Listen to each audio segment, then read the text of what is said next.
All right, welcome back. Welcome back to the capsON Sports Podcast. I'm your host, Nick Tobias, joined here, as usual, by Tyler Blumenstick and Sam Meehan with a special, very special guest appearance from my good friend, Andrew Falace. What's going on, buddy? Andrew Falace. How you doing, buddy? Welcome. Boys, pleasure to be here. Don't want to steal the limelight right now, but I do have a special shout out I want to make to my boy, Josh Lambo. We are going to miss you down in Jacksonville. Tough release. We will rebound. Matt Wright is the right choice, but let's go Josh Lambo. You know, I want to congratulate you and the Jacksonville Jaguars getting their first win in the past 20 games. Not only is it their first win, but of course they have to get it overseas. They can't even get it in the United States of America. Home field advantage, dude. What do you expect from the boys? Home field advantage. So, all right. So I'll quick recap last week, week 6. Mr. Tyler Blumenstick, 2-3 last week. Tough week last week. It's 2-3 every week, and when it's not, it's 1-4. So all right, and we got Sammy with a 2-3 week down there at the bottom, and Mano with a 2-3 week, leaving your winner, Mr. Nick Tobias, at a 3-2 week. Let me recap the season. We got Mr. Tyler Blumenstick, 12-7 at a 41% win percentage. 12-17. 12-17. Sorry, And one. You know, I'm just dropping number ones out there. I don't see them. It's got to be the sunglasses. Mr. Sam Meehan at a 12-18 for the season with a 40% win percentage, and Mano, who is currently not present, but I will rep Mano at a 17-11-2, 61 win percentage, best in the gang, and then me at 15-14-1 at a 52 percentage. What do you guys say this week? I think, you know, this is a tough week. A lot of teams on a bye. Slate looks a little gross. There's 3 double-digit spreads this week. It's a little bit of a funky week. What are you guys thinking right now? Those spreads are well into the double digits too. It's not even like it's a 10.5 and 11. Like, we got some hefty spreads this week for sure. All right, so let's get going. Let's talk about the Thursday night game. Thursday night, 8:20 p.m. The Denver Broncos at the Cleveland Browns. Cleveland set at -2, total set at 41. Baker Mayfield has been ruled out. It's the Case Keenum show. No Nick Chubb, no Kareem Hunt, possibly no Odell Beckham Jr. I think they're getting Jarvis Landry back. For the Denver Broncos, there's possibly no Teddy Bridgewater with an ankle and a hammy injury. Jerry Jeudy is less than a 50% chance to play. Stick is the only one that has a pick on this. Stick, tell me why I should gamble on Thursday night. So today I got a notification on my phone that Baker Mayfield wasn't playing and it was Case Keenum. I went so quickly into my betting app to try to catch that 3.5 line before they took it down and adjusted it, and I didn't get it in time, and I'm kind of pissed off about it.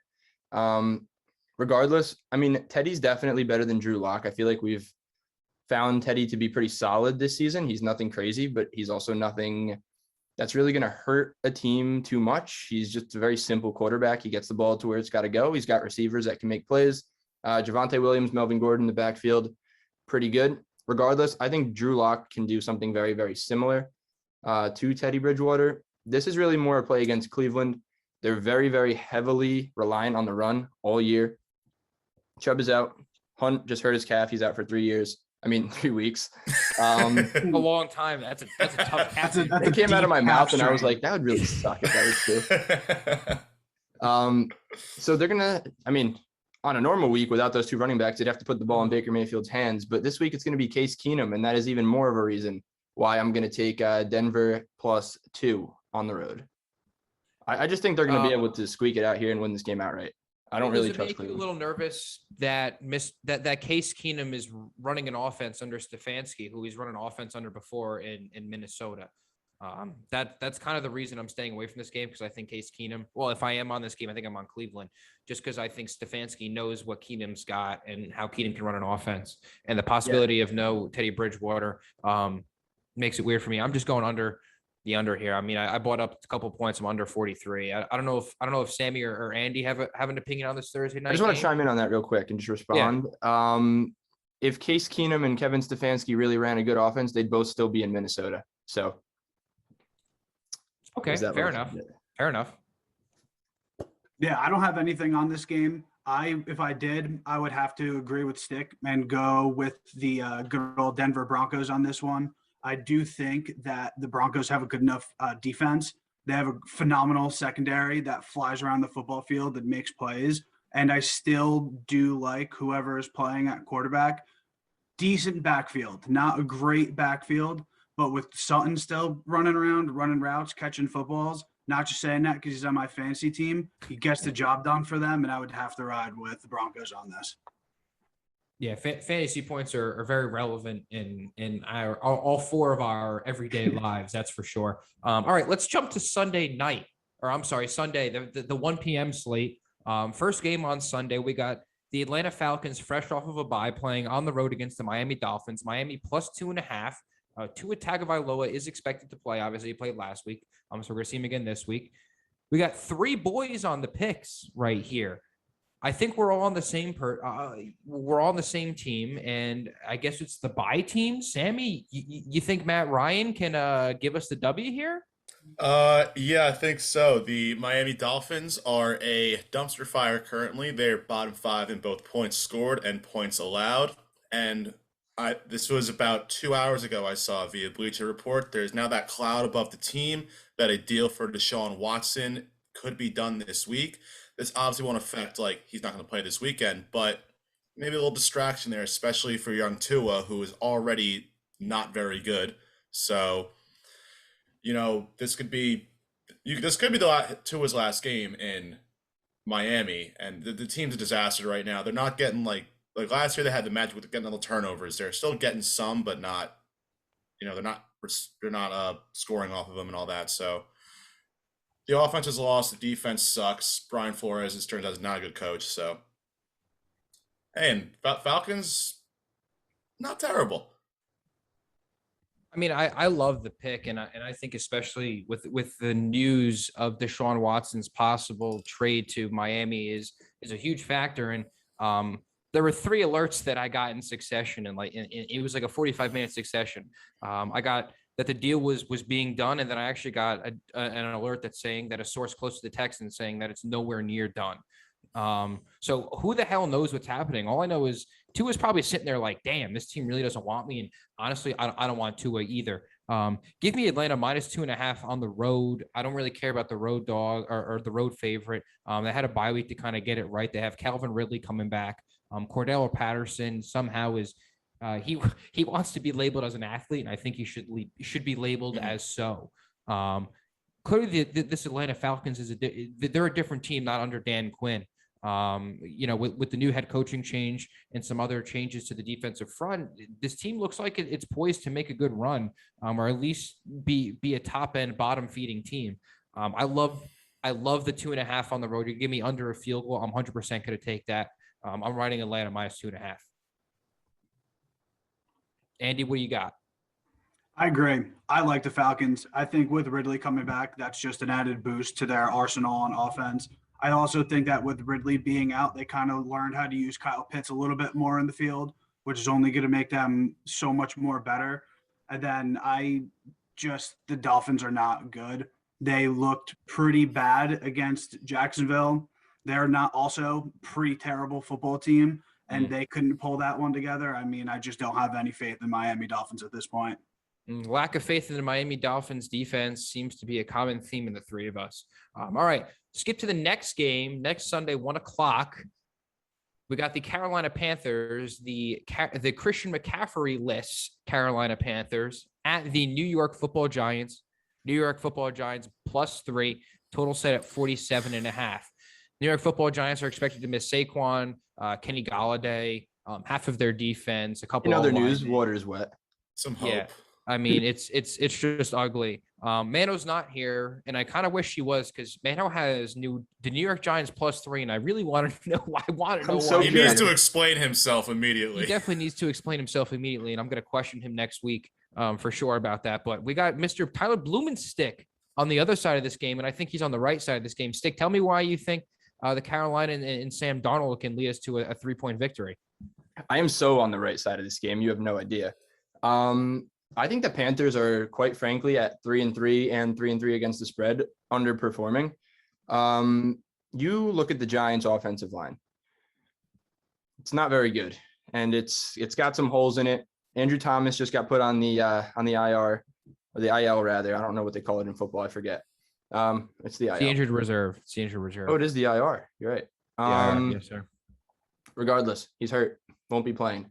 You look at the Carolina Panthers defensive front. That front seven is going to get to Daniel Jones. Like, they're going to make it hell. I don't even want to watch this game. This is just a recipe for so much frustration for a Giants fan. The Giants are going to be probably missing Kadarius Toney, along with everybody else that Nick just said before. He's really the only person that I believe, aside from Daniel Jones breaking off a bootleg, which even so, with everybody and all the weapons out, defenses aren't going to keep him, or defenses aren't going to allow that to happen because they're not keeping honest on any other superstars on that offense. So, yeah, 3 points. The Giants have been getting blown out. They welcomed the Rams into MetLife, got destroyed. I think the Panthers are closer to the Rams talent level than the Giants level, and I think that game's going to go pretty similar. So give me the Panthers -3 on the road at MetLife. Yeah, and I guess a side injury note about Carolina. They just recently traded for former Jacksonville Jaguar defensive back CJ Henderson, who is expected to play this week. And then they traded for Stephon Gilmore, former New England Patriots All-Star Pro Bowler cornerback, who is beginning to practice too. I doubt he plays in this game, but that's still just another thing to note about Carolina's defense. All right, well, we're going to skip to the next game. We got 3 picks on this game. We got an NFC North divisional matchup. Got the red hot, a little bit of, I would say, the comeback kids, the team that's kind of been slept on this year, the Cincinnati Bengals at the Baltimore Ravens, the scorching red hot Baltimore Ravens, who just came off of a big victory last week against Los Angeles. You got Baltimore -6.5 at home, total set at 47. We got both sides of this pick plus a total. The total is Mr. Sammy. Sammy, what do you think about the total here? Is it going to be a shootout? Are we looking at a chess match between Harbaugh and Mr. Zach Taylor? I think we kind of got some like an area in between, but we kind of have room for that being the total's only at 47. I kept going back and forth in this game. Like, I could see Cincy, keeping it close, even winning, but I could also see Baltimore blowing them out of the water too. I don't see a Cincy blowout, but you never know. But one thing's consistent. I do see both teams, I think, getting to the mid-20s, I would say. The Ravens have been able to score at will against everyone, it seems. They put up 30 plus against the Chargers, 30 plus against the Chiefs. I mean, everyone can do that, but they're up there in offense and points per game. So I think this is going to be kind of I want to say it's like a welcoming party that, hey, since he's here, and they're going to be an issue in the NFC North for the next, X amount of years. So I see a bit of a shootout. I'm not saying it's going to be like 45-42, nothing like that, but give me a 28-24 game.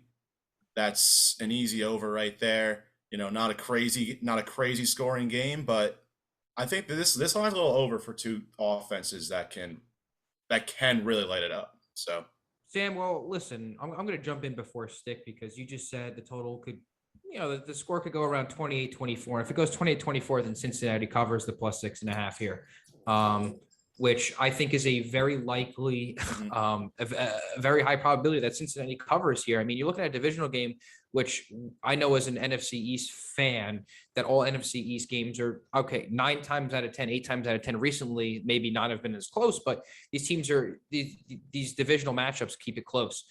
Cincinnati is a powerhouse somehow, some way. I'm going to be the first one to say I was wrong. They took Jamar Chase, and I think they should have took Penny Sewell, and clearly Jamar Chase was the right choice at their selection, top 5 in the draft. So this game is where they keep up and they can keep intact and keep within 6.5 of this Baltimore Ravens defense. Baltimore's got a bye next week. So I think Baltimore is already ready to kind of take the foot off the gas and say, listen, we get to rest next week. Maybe thinking Cincinnati is still the team they have been of their past, just a walkover and an easy game. Cincinnati gave Green Bay a run for their money last week. Granted, Green Bay covered at the end of the game. Cincinnati was very good. I think Cincinnati +6.5 on the road, which is tough for me. But give me Cincinnati +6.5 on the road. Give me Joe Burrow. Give me Joe Mixon. Their defense is whatever, but it's all about their passing game with Jamar Chase, T. Higgins, and Tyler Boyd. And their tight end CJ Uzuma apparently decent. I mean, I don't know, but they know how to draw up an offense and give me play. If Sammy says the way this game is going to go, if he's right, if the game script is high level, high volume, back and forth, and the 6.5, it is easy for him. And I think a field goal wins this game. So I'm going 6.5, and I know you think Lamar is going to pull this out? Yeah. So one key stat really stuck out to me for this one. And I really looked at it last week and neglected to take my own advice. I was on the Chargers last week, +3. Also, I looked right into the camera and I said sprinkle on the money line too. It didn't even come close. Not even for a little bit. So we posted a video on YouTube saying the Chargers will walk. Well, I mean, I posted it and it was my title, so I'll take full responsibility for it. So Chargers will walk into Baltimore and win outright. They didn't do that. I put that on our Insta story, and Sam's friend, who is also a part of capsON on the fourth pair, Alex Garzinski, said the Ravens are the team to beat. And last week I thought it was going to be the Chargers that were the team to beat. I think now it's the Ravens. I think these are going to be two teams that are performing well, but are after this week kind of going to split, go different directions. I think the Bengals are going to have more of a letdown game here, and the Ravens are going to keep it going. I don't think the Bengals season is going to go haywire after this game, but I definitely think they take a step back here. They just handled Justin Herbert, and Joe Burrow stylistically, I feel like, is a very similar quarterback to Justin Herbert. So yeah, I'm going to go with the Ravens -6. I think at home here, they're going to welcome a division rival that they're comfy with and be able to win this pretty comfy. So. I mean, definitely going to be a great game to watch. I agree. Thank God I'm not working this Sunday, so I'm happy I could watch this game for once. All right, skipping on to the next game, another 1:00 Sunday game. This might be the marquee game. I mean, probably followed up right behind the Cincinnati Baltimore game. We got a big total, the biggest total of the week. Kansas City Chiefs, the defending Super Bowl champions, after tough showing last. They lost Super Bowl last year. Oh, they did lose the Super Bowl last year. I apologize. All right. Well, So see, that's why I have a posse with me to correct me on these incorrect statements that I just tend to spew out every once in a while. Foolish. Okay. Anyway, let me be more simple then. We got the road team, the Kansas City Chiefs, against the Tennessee Titans on a short week. Tennessee Titans, they're given 5.5 points. Tennessee plus 5.5. Total set at 57.5. Mr. Derrick Henry. I mean, there's not enough to say about that man. Andrew put in our group chat that the Titans are nothing without Derrick Henry in the first quarter. And then a couple quarters later, he had 180-something rushing yards and 3 touchdowns. We got 3 boys on one side and the Mano on the other side. So Mano is going to go last, and so I'm just going to give his pick. Andrew, you see that you have seen the Tennessee Titans play various amounts of times being a Jaguars fan. Tell me why you think Ryan Tannehill can get it done here. Pains me to say that the Titans are going to win this game. I think that they're going to may even blow them out. Might have to take those words back, but hear me out on this one. The Chiefs have a notoriously dog water-like defense where they just don't get anything done. And regardless of what Mano says, the play action is alive and well with a good running back. Derrick Henry has 6 touchdowns in 2 games. Granted, 3 of those were against Jacksonville's defense, but also 3 of those coming against arguably one of the best defenses in the NFL right now, and the Buffalo Bills. I think that takes a lot of pressure off of Ryan Tannehill. He has Julio Jones back who can make plays. A.J. Brown, don't know what's going on with him. He might still have the poops, but when he's healthy and when he's playing well, it's a weapon, and he makes plays downfield.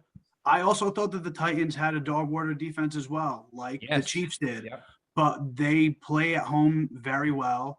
They got after the quarterback last week. They made Josh Allen very uncomfortable in the pocket, made him throw a couple of bad passes, and he just wasn't comfortable and couldn't command the game like he normally does. Mahomes is obviously a better athlete in this situation, but the Bills had an entire plane filled with Bills Mafia fans to go down to Tennessee last week, and it really didn't mean anything at all for them. I think they get to Mahomes early, shut down that offense, and I don't think the Chiefs defense is going to even come remotely close to stopping the Titans offense.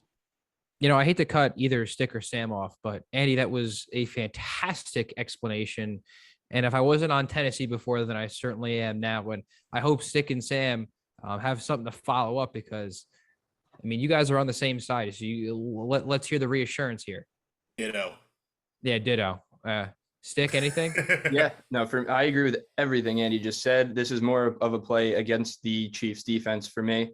Can't really be a play against the Chiefs offense, even though they're really not as good as they were. Patrick Mahomes, I feel like, is getting a little sloppy, and he's trying to really play hero ball to the point where it's just not working anymore. Like, there's a luck factor into what he does. Like, obviously he's very good, but like, he's got to get lucky. Like he has some, I guess, if educated luck, I guess is a good term to use there, or makeup rather. I feel like that would be the one to use. So I don't know. I don't know if you saw the highlights from when they played the Washington football team last week, but he had a couple, or that one interception where he was being tackled and just chucked it up in the air, like Bale, Tyreek Hill up there somewhere, Kelsey up there somewhere.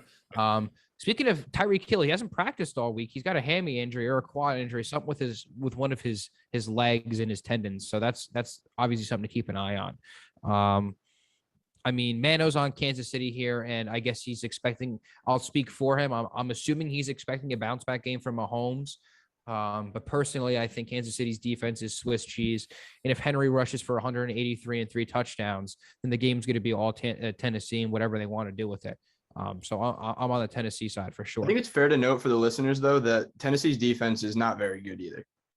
No, but my thing with Tennessee's defense is their first 2-3 weeks, especially when they played the Jets, it was horrible. But after that, they kind of show that they're there. They know what their strengths, the weaknesses.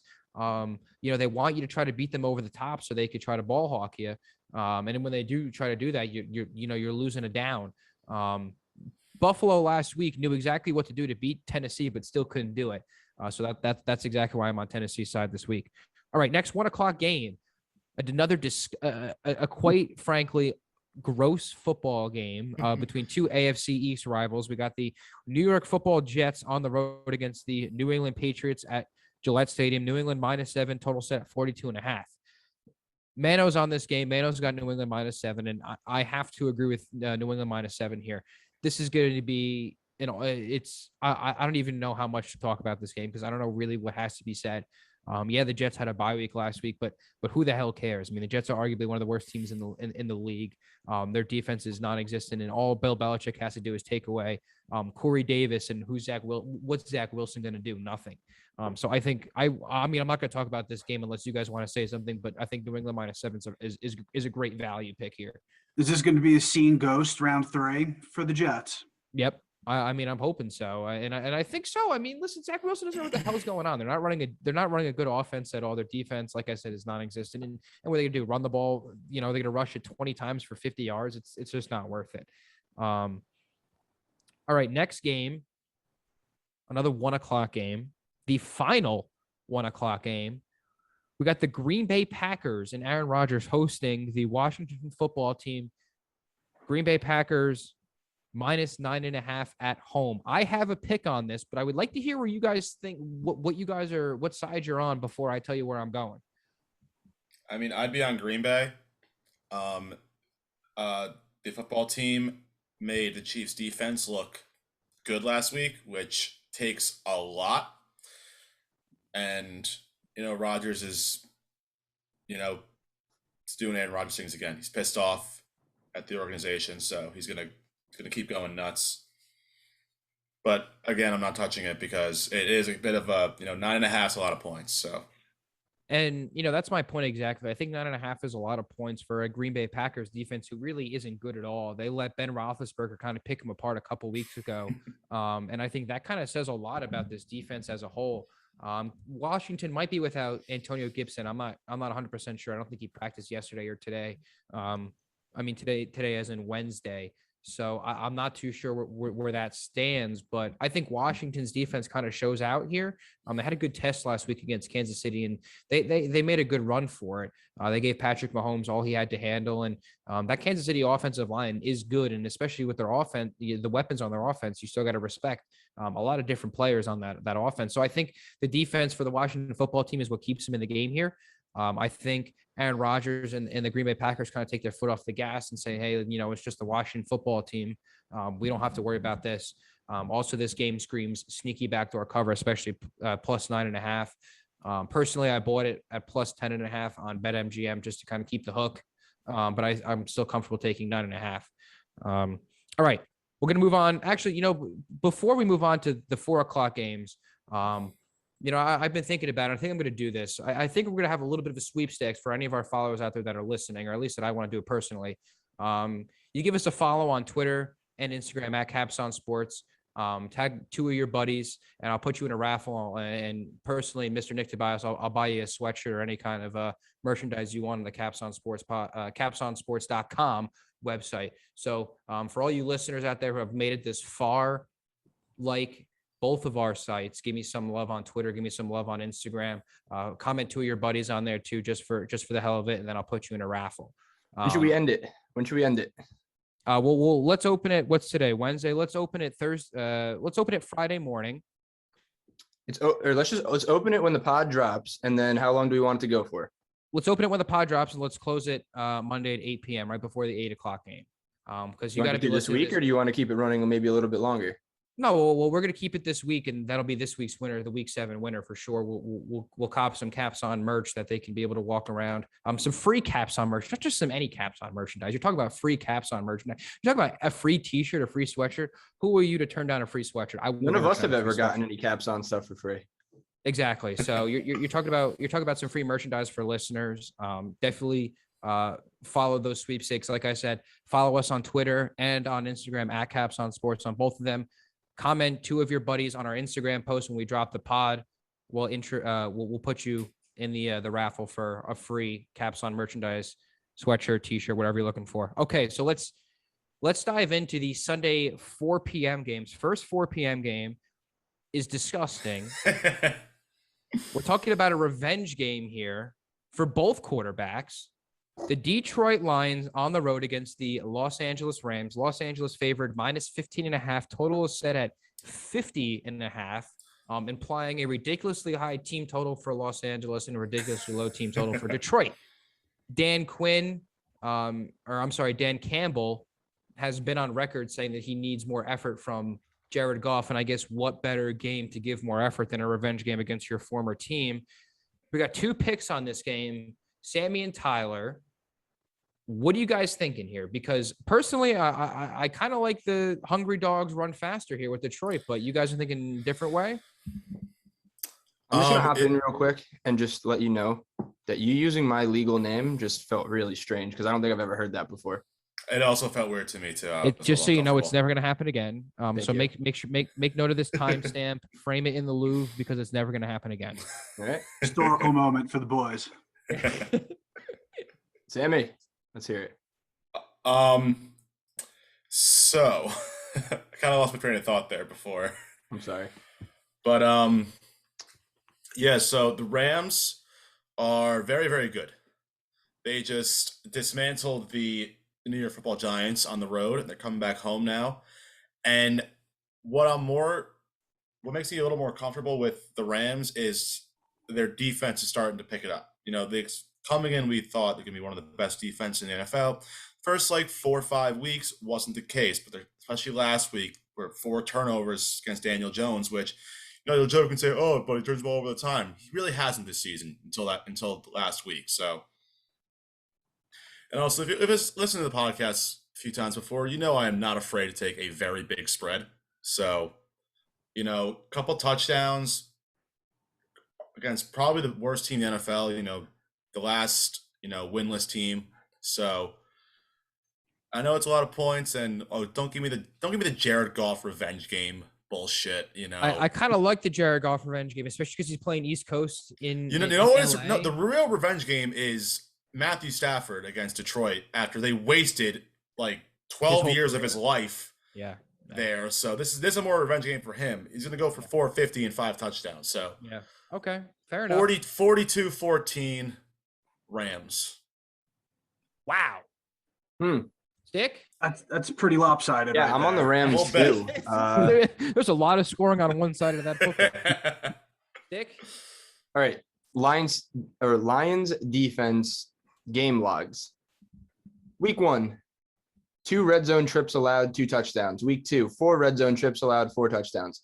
Week 3, they actually got a stop against Baltimore. 2 trips, 1 touchdown. Week 4 against Chicago, 4 trips, 3 touchdowns. Week 5 against Minnie, 1 attempt, 1 touchdown. And last week, 2 attempts and 2 touchdowns against Cincinnati. The Rams are going to get in the red zone. And based on these stats, they're going to score on the Lions defense. They're worse against the run than they are against the pass, which the Rams can do very, very well. They can do either. You can just pound the rock and you can scheme against defenses, and Sean McVay is going to get it done. Or you can put the ball in Matthew Stafford's hands for a revenge game. Let Cooper Kupp run out in the slot, up the seam, little post corner, whatever. Cooper Kupp's going to get open. One of the best route runners in the league. Yeah, I mean, this is just a tale of 2 teams. So ditto to what Sammy said. I don't love it, but I like it. Rams minus 15.5. Yeah, respect to you guys for at least making this your official pick of the week, because I don't like it either. I mean, I don't love it. I like it, but I don't love it. So respect to you, respect to both of you guys. Next 4:00 game, 4:05, the much hated Philadelphia Eagles on the road against the turmoil, chaos-filled, head coachless Las Vegas Raiders. Las Vegas Raiders -3 at home at the Death Star. Total set at 49. Andy, what are you doing here, buddy? That's a good question. I'm asking myself the same thing. I'm here to stick with it, though. And I think personally, Hurts isn't a good quarterback. He's a freak athlete, but I don't think he's a great quarterback. But he plays exceptional football after halftime. I don't know why. I don't know what he's being told in the locker room. He might just be getting straight up, take your head out of your ass and play football. And he's like, right, that's what we're doing. And he comes out and he ends up doing that. The Raiders are going to come out and they're going to try and take the top off of the defense. Immediately, that's what they're going to try and do. Set the tone at home, try and hit Ruggs on the deep ball. He's going to have 3 catches for 80 yards, and one of them is going to be 60 yards. They can shut down the deep ball. I don't think Josh Jacobs is anything special this year.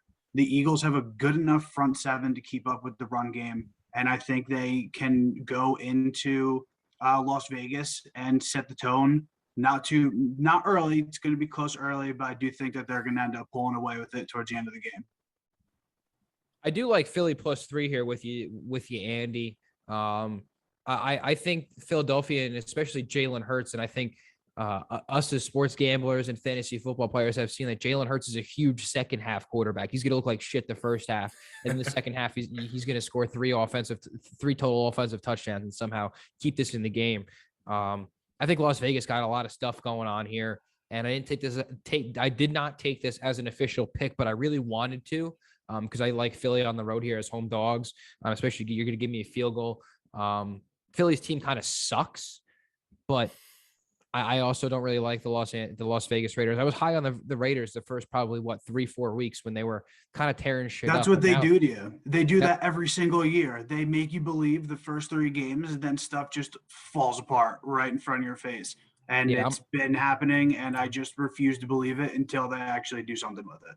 100%. I'm 100% hopping off the Las Vegas Raiders bandwagon here. Stick, do you got anything? Or I know you don't have a pick on here, but you got any analysis? Well, I'm done on picks for the day, but yeah, no, I tend to agree with the Raiders side on this one. I don't know. Really? Okay. Yeah, I don't love the Eagles, but like they're one of those teams where when you don't think they're going to win, they come out and they just blow it out completely. Like I thought that they were going to get schmecked by the Chiefs, and they were actually in it probably early in the 4th quarter before they turned it to a double-digit game. So. Okay, fair enough. All right, so next Philly's game, scrappy. That's the biggest compliment I'll give them. But yeah, and that's why they're annoying, because they're scrappy. just an annoying football team all around. That's for sure. All right, so next game we're gonna go to the Justin Fields-led Chicago Bears on the road in Tampa. Tampa Bay Buccaneers favored -12.5. The lowest double-digit spread of the week, total set at 47. Tampa Bay is pretty banged up defensively. I can't list the amount of defensive players that are banged up. And if you don't believe me, then please go see their injury report. And I got to believe that's a factor into Andy's decision to take the Chicago Bears. Am I right? Yeah, I mean, this game screams two things. One, backdoor cover. Two, trap game. Trap game, I'm riding with trap game all the way through this. I think the Bears have been playing like they have something to prove. Now that Fields has that position, I think he wants to prove to a lot of very dedicated Bears fans that he is going to be their guy and he's going to be able to squeeze something out. They're not going to win the game by any means. Don't get that twisted at all. But they are going to find a way to figure out how to cover this. I think that their defensive line is going to be good enough to chase down Tom Brady running 0.5 miles an hour to the sidelines, trying not to get killed. They can force a couple turnovers, maybe. Who knows what's going to happen? I just think that they're a good enough football team. They've proved it the last couple of weeks that they can score points, and I think that they keep themselves in it long enough to at least cover that spread. I mean, I love Chicago here. And again, this is another one that's not one of my picks, but I wish it was because I love Chicago here.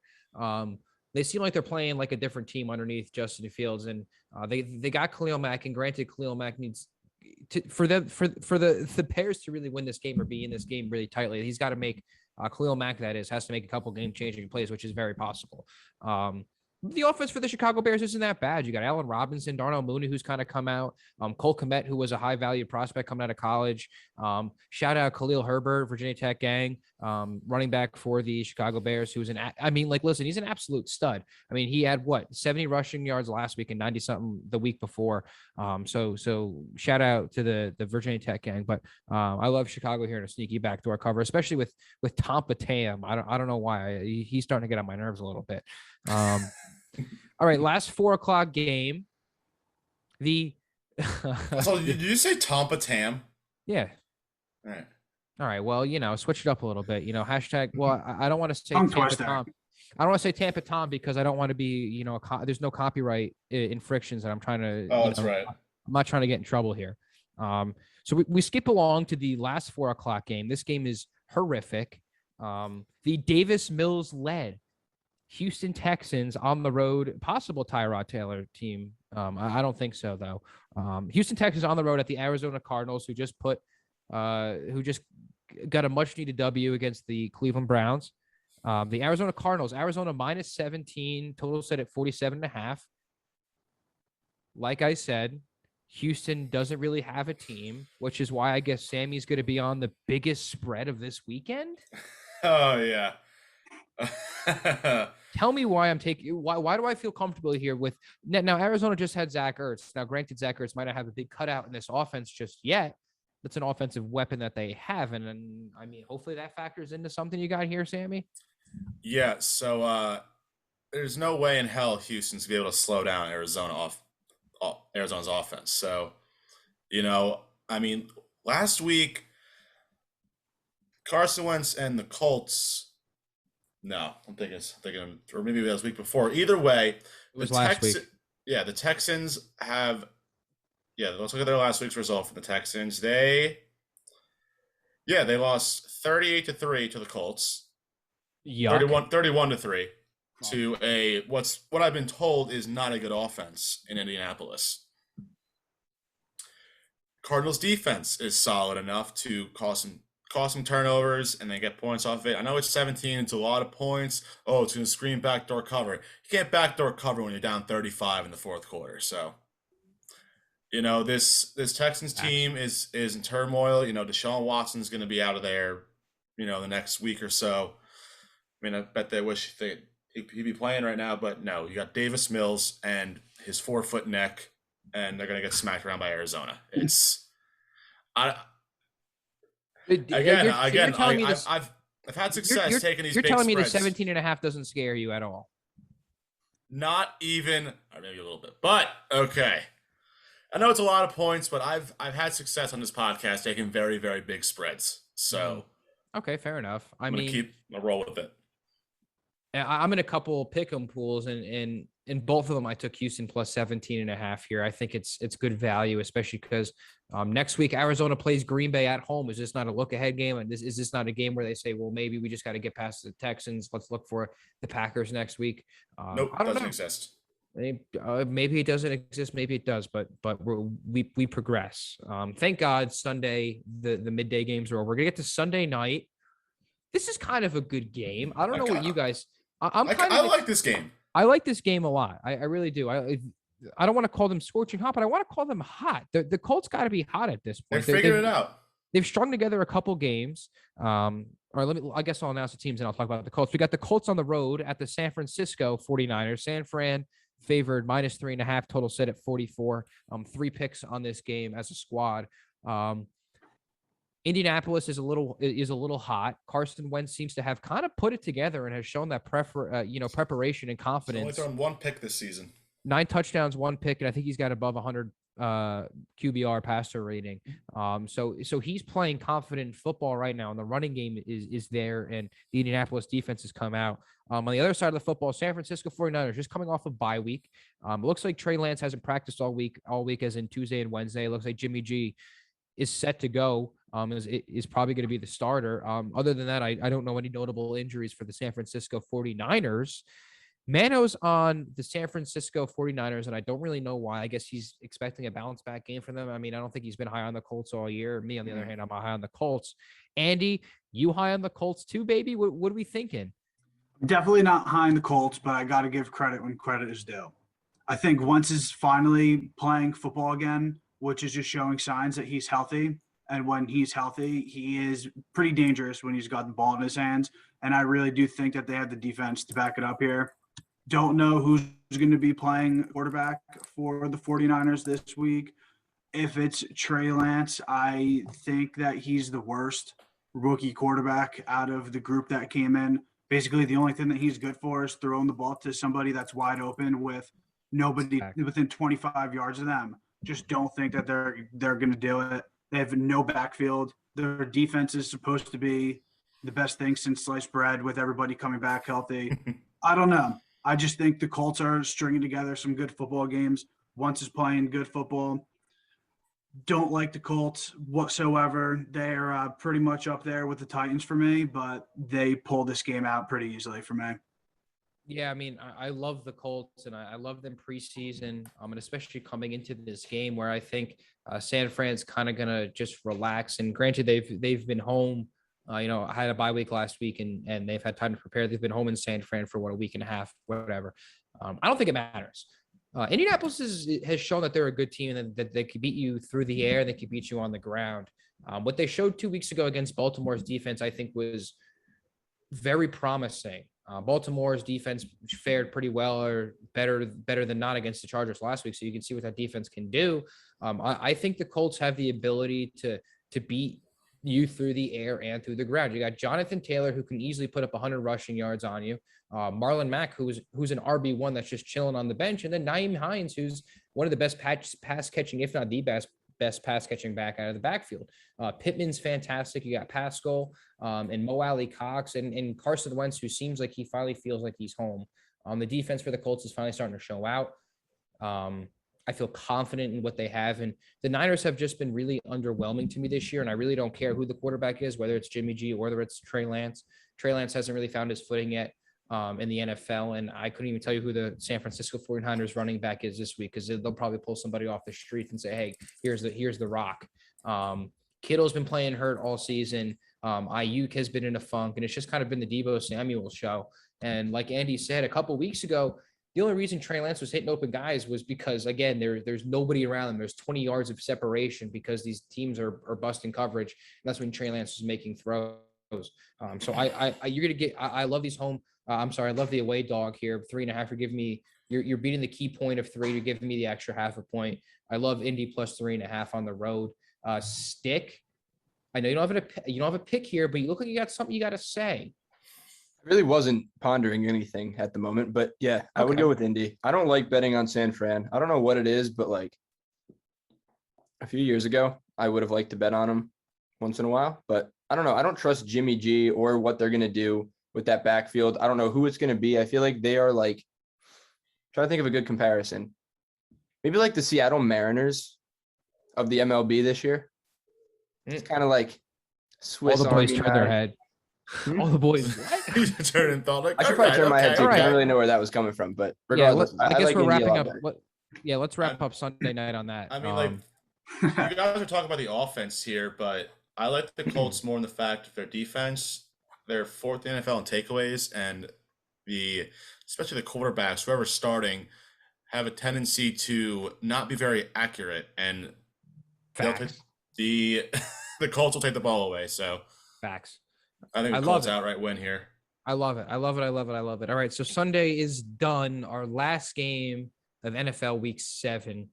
Monday night, 8:15. The Jameis Winston led the Sammy Meehan favorite New Orleans Saints on the road against the Geno Smith led and possibly no Chris Carson for the Seattle Seahawks. Seattle plus 4.5 at home. Total set at 43.5. Home dogs for Seattle. Geno Smith, second week with the starting job. Possibly no Chris Carson. A Seattle defense who has been Swiss cheese against a New Orleans team who's coming fresh off of a bye. A week to kind of get healthy and get right. Kamara's kind of seemed like he had a bit of a blip, and Sean Payton doesn't really seem like he knows how to run this offense, whether to give it to Jameis Winston or not. Sammy, are we riding? Is this the Jameis Winston fan club? There is no official pick here from me, but I don't know. Because Seattle didn't look too bad on Sunday night against Pittsburgh at home.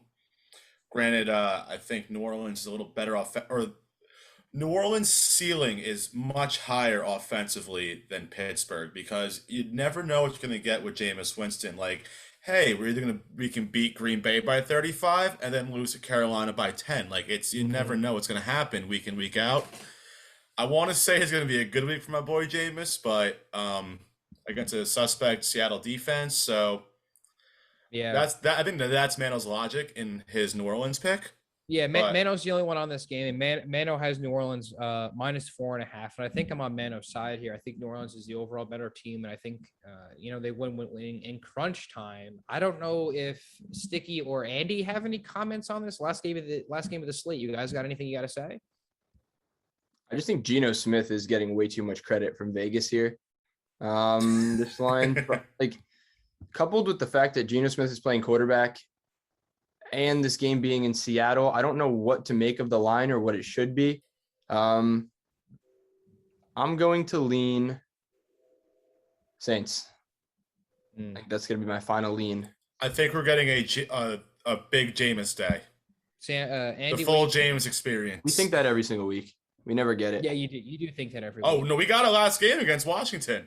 That was the full Jameis experience. Yeah, and how'd that work out? They won by 10. Like, when I say the full James experience, I mean, hey, shitty turnover, 75-yard touchdown, bad fumble, another touchdown. And then a Hail Mary and the half. That is the Jameis Winston experience that I love so much. Andy, you got a lean? Yeah, I did have the Saints before, switched it early back to Chicago. I think that Jameis is going to be in W's with his boys in the locker room at the end of this game. The only thing that's tough is that the 12th man in the Seahawks, that's crazy stadium to play in. I don't know if that's going to rattle him a little bit, but Jameis is the absolute boy. I don't think he's going to get flustered that easily. Geno's not very good. Seahawks defense, again, not very good. I just going Saints. That's all I got to say about it. Yeah, I mean, I think Saints, the Saints are the better team overall here. All right, well, that concludes our Week 7 analysis weekly roundup. Sammy, I want to shout you out here. Shout me out. I'm shouting you out. You're wearing the sunglasses because you realize as soon as I put the sunglasses on, I win what, 2-3 weeks straight? I think just 2 weeks straight, if I'm not mistaken. Yeah, I had to mix it up a little bit. Yeah, so sometimes you got to change up the juju, and I appreciate the shout here on the shades. Stick decided to put them on because I guess all of a sudden at the end of the podcast, I can't see anything. It's a good thing I don't wear these during the show. Yeah, we stopped talking about sports and we stopped talking about gambling, and Stick puts the sunglasses on. So I don't know what you're thinking over there. Andy, brother, what was your first experience like here on the capsON Sports podcast? I want to hear your analysis of our podcast here since I got you here. I enjoyed it. I think it was fun. Love talking shop with the boys about football. Football runs deep with everybody. Nice to be able to say what you got to say. New gambling man, so starting to figure some things out. Losing a little bit more than I'm winning. Hopefully that changes. But pleasure to be able to be here with everybody. Yeah, yes, sir. Listen, I loved having you here, and the game of gambling is a long race. It's not a couple day victory because you never know what's going to happen tomorrow. A couple bad beats will put you in the hole. It's a long race, especially with this NFL season, an extra game for us to kind of put some extra money down. Mano, shout you out for not being here. I don't know what you're doing right now, but hopefully you're doing something. It's probably fun. watching the Nets play basketball. No, they played last night and they lost. So shout out to the Nets losing. We got the Celtics and the Knicks today. Wednesday. Hey yo, Knicks Celtics plus -2, one baby. Celtics plus 1.5 on the road in MSG. Do you guys got a quick pick for this? I mean, I'm Knicks taking Celtics. -15. Oh my God, Celtics money line all the way. And Sammy, I don't even care what you got to say. Stick, I didn't shout you out yet, but Stick, shout you out for wearing a sweatshirt on this podcast. That's all I got for you right now. I wear a sweatshirt every single week when it's not an Aaron Rodgers or a Daniel Jones jersey. All right. If you've made it this far in our podcast, you might as well follow us on Instagram at capsON Sports. You might as well follow us on Twitter at capsON Sports. You might as well follow Stick wherever the hell he's at on Instagram and Twitter. You might as well follow Sammy. You might as well follow Andy. You might as well follow me. Follow us on TikTok. I mean, we don't really post too much on TikTok, but I got to learn how to do that. I want to post more stuff on TikTok. I need time. Yeah, I'm not really too sure how to do it, and I might make an idiot of myself the first couple times, but just bear with us. Any closing remarks? Anything you guys want to say before it's finally over? This is the week I get back on track. I've heard that before from both of you guys. Nope. Haven't said it before. Never said before. Andy, I hope you give me a nice 5-0 record this week. That'd be crazy if you gave us a nice 5-0. If I get a 5-0 record, I'm coming back on the show next week. And if I go 5-0, you're coming back on next week. That's true. If we get a 5-0 record from any of the four of us here, Andy's coming back. Andy, it's been a pleasure. Sammy, go get your free gear. Nick's buying. Go get your free gear. Jump on the bandwagon while the boys are hot. Let's do this thing. Yes, sir. And listen, couldn't sum it up better than Andy just said. That's it. That's all I got for this week's NFL Week 7 NFL capsON NFL Week 7 NFL podcast NFL. If you didn't get the point, this is the NFL capsON Sports podcast, and Nick Tobias here. See you guys next week.